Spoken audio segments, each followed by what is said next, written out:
physically. Yeah, indeed, Simon. Yeah, obviously amazing news for Max Verstappen today and the Red Bull team. You know, they really deserved that win, particularly Max. I mean, what a debut. So congratulations to him. But we have to remember that this was, in a way, handed to them by two drivers today.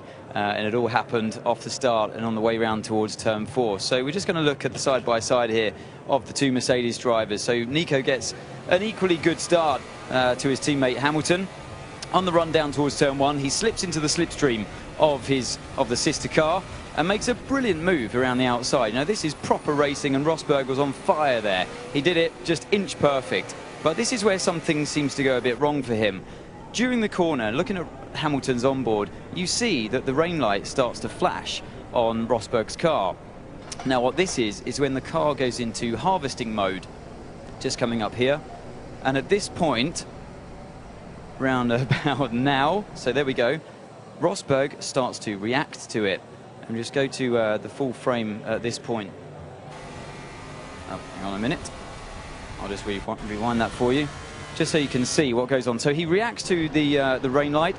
The hand goes down and makes a switch change. Then he presses a button on the top left and then looks in the mirror as Hamilton's making his move, and that puts him onto the grass, and we all know what happens afterwards. So we'll go to the full frame on Rosberg's wheel now, just to get this up there. So here we go, through the corner. I'll just slow that down for you. So he's making a switch change there. And then he presses that top left button. That is the overtake button. He's reacting to something through that corner, and Lewis wasn't. He then looks in the mirror, tries to squeeze the gap as much as he can, but it's too late. If we run on board with Ricardo, we'll see that Lewis in front of us hasn't got the rain light flashing. So his car isn't in the harvest mode, and that's why Hamilton gets such a better run on his teammate through that corner. I'll just speed that up for you. There it goes. So there's Rosberg slowing down. Hamilton sees it, goes for the gap. Yes, it's a bit late. It's decisive, like Damon said, and that obviously gave the Red Bull the chance to get into the lead at that stage. So it was a decisive move from Hamilton. He saw that gap and he went for it. I just want to show you again from Lewis's point of view.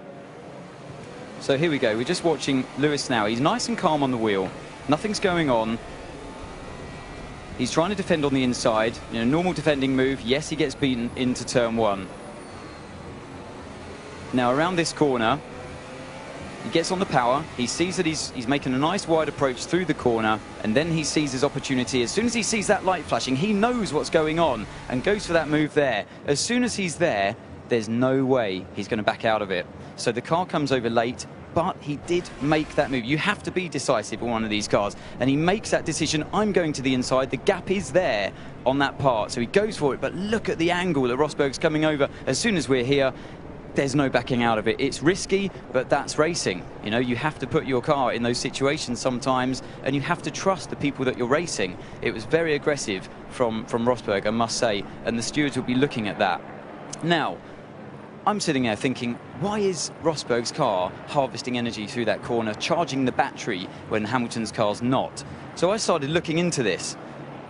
In Russia, let's have a look at what Rosberg does on the grid. Let's again watch that left hand where we know that the strategy mode is for the engine power. So we're on the grid, we rock up there. The hand goes down to the, he activates the race start mode. His hand now goes down to there, activates the switch on the strategy mode to get it into the right mode. Remember, drivers aren't told these days which switch to change for the start. It's all got to be done by memory. So he's put that switch into that mode there.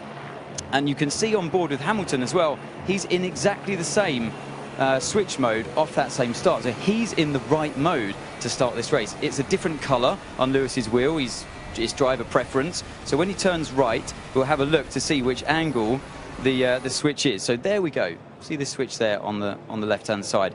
It's the strategy mode. It's pointing to the right, and Nico's at this point is pointing to the left.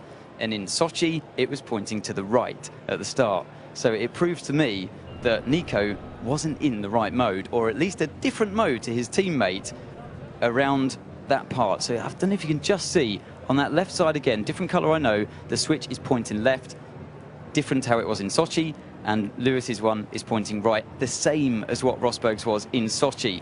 And as they go through that corner, Rosberg then switches the switch. After it starts to harvest, he realizes he's losing power, and his hand goes down to that switch. There we go. And after he's fiddled around with it, you'll see it pops up on the right-hand side, the same angle as Lewis's, and he goes for the overtake button. So I think he was so maxed out in mental capacity, he couldn't rely on his natural racing senses and have enough spatial awareness to see what was going on around him.